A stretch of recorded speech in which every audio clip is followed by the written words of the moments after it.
ঢাকা বিশ্ববিদ্যালয়ের ফার্মাসি অনুষদ ও engineering and technology অনুষদের যৌথ উদ্যোগে এবং জার্মান একাডেমিক এক্সচেঞ্জ সার্ভিস DAADর সহায়তায় স্বাস্থ্যসেবা ও উপকরণ বিজ্ঞানে ইন্ডাস্ট্রি একাডেমি অংশীদারিত্ব জোরদার শীর্ষক সিম্পোজিয়াম অনুষ্ঠিত হয়েছে নবাব নওয়াব আলী চৌধুরী সিনেট ভবনে।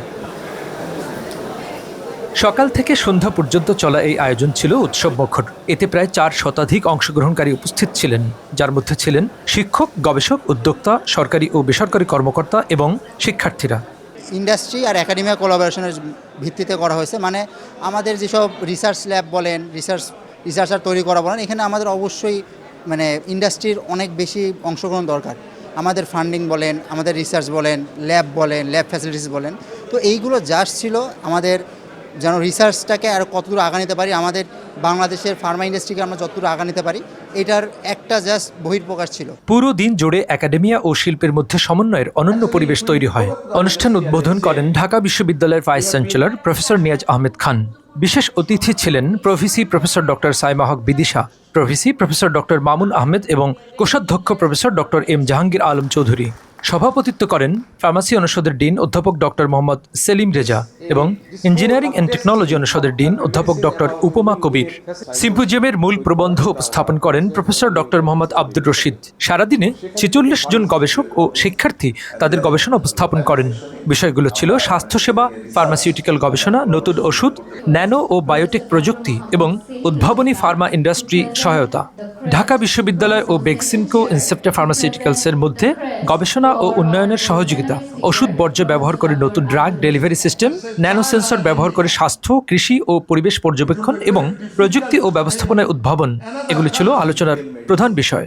সমুদ্রজ উৎপত্তির অ্যান্ডোফাইটিক ফাঙ্গি থেকে নতুন ক্যান্সার ও অ্যান্টিমাইক্রোবিয়াল মলিকুল, লিপিড ন্যানো ক্যাপসুলের প্রয়োগ, জিন পলিমরফিজমের প্রভাব এবং ন্যানোম্যাটেরিয়াল গ্রিন ফ্যাব্রিকেশনে এখানে তুলে ধরা হয়। উন্নত প্রযুক্তি ও উদ্ভাবনের মধ্যে ছিল সিলভার হাইড্রোজেল ব্যবহার করে ক্ষত নির্ণয় ও চিকিৎসা, বায়োপলিমার ভিত্তিক ন্যানো স্ট্রাকচার, নিউরোসার্জিক্যাল ট্রমার উদ্ভাবনী পদ্ধতি এবং আর্টিমেসিয়া ভালগারিস পাতা নির্যাসের অ্যান্টিঅক্সিডেন্ট ও অ্যান্টি আর্থারাইটিস কার্যকারিতা। বক্তারা বলেন, বিশ্বায়নের যুগে বিশ্ববিদ্যালয় ও শিল্পের সমন্বিত সহযোগিতা গড়ে তুলতে হবে। গবেষণার ফল বাস্তব কাজে লাগালে দেশের স্বাস্থ্য খাত ও অর্থনীতি দুটোই উপকৃত হবে। পুরো ওয়ার্ল্ড যেখানে ইন্ডাস্ট্রি এবং একাডেমিয়া যে কোলাবোরেশনের দিকে চলছে, কিন্তু আমাদের দেশে এখনও এই অংশটা অ্যাবসেন্ট। তো এই অংশটাকে জাস্ট সামনে নিয়ে আসার জন্য আসলে আমরা যেটা মনে করি যে ইউনিভার্সিটিও খুব বেশি জানে না যে আজকে ইন্ডাস্ট্রিতে কিভাবে তারা ডেভেলপ করছে, ইন্ডাস্ট্রিও জানে না যে কিভাবে আজকে আমাদের একাডেমিয়াতে আমরা রিসার্চের দিক থেকে এগিয়ে যাচ্ছি।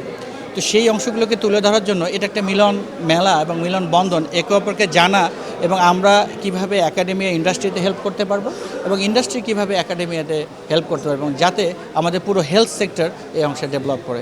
আয়োজকরা জানান, শিক্ষার্থীরা বাস্তব অভিজ্ঞতা অর্জন করবে, দক্ষ মানব সম্পদ হিসেবে গড়ে উঠবে এবং দেশের উন্নয়নে সরাসরি অবদান রাখবে। অংশগ্রহণকারী শিক্ষার্থী ও গবেষকরা বলেন, এ ধরনের আয়োজন আমাদের শেখার সুযোগ দেয়। ঢাকা বিশ্ববিদ্যালয়ের ফার্মেসি অনুষদ তাদের সক্ষমতাটাকে কাজে লাগিয়ে ইন্ডাস্ট্রির সঙ্গে বহুবিধ আমরা মেমোরেন্ডাম অফ আন্ডারস্ট্যান্ডিং করব। তার মধ্যে আমরা সেল কালচার, সেল লাইন নিয়ে আমরা কাজ করতে পারি, আমরা জেনেটিক পলিমরফিজম নিয়ে কাজ করতে পারি, আমরা ন্যানো পার্টিকেলস নিয়ে কাজ করতে পারি, আমরা ড্রাগ ডেলিভারি সিস্টেম নিয়ে কাজ করতে পারি। ফার্মা ইন্ডাস্ট্রি 1982 সালে যখন আমাদের ড্রাগ অর্ডিন্যান্স হয়েছিল, তার ফলশ্রুতিতেই কিন্তু ফার্মাসিউটিক্যাল ওয়ার্ল্ডে একটা বিপ্লব ঘটে যায়।